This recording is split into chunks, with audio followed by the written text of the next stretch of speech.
মাশাআল্লাহ, খুব সুন্দর জায়গা, তাই না? আপনাদেরকে একটু দেখানোর জন্য ওই জায়গাগুলো আমি আপনাদের মাঝে তুলে ধরি। দেখেন কত সুন্দর আমাদের এই পাহাড়ি পার্বত্য অঞ্চল। তাই সবাইকে আমি যেটুকু পারি দেখানোর চেষ্টা করি। হয়তো আমার ভিডিওগুলো সুন্দর হয় না আপনাদের মাঝে, আশা করি সবাই দেখবেন, দেখার চেষ্টা করবেন।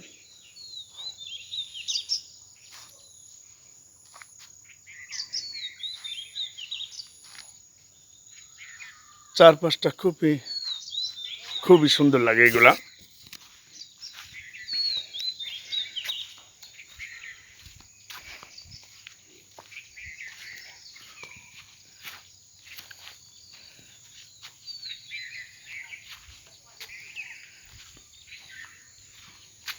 অনেক ধন্যবাদ আপনাদের সবাইকে। সবাই ভালো থাকবেন এবং সুস্থ থাকবেন এই কামনাই করি।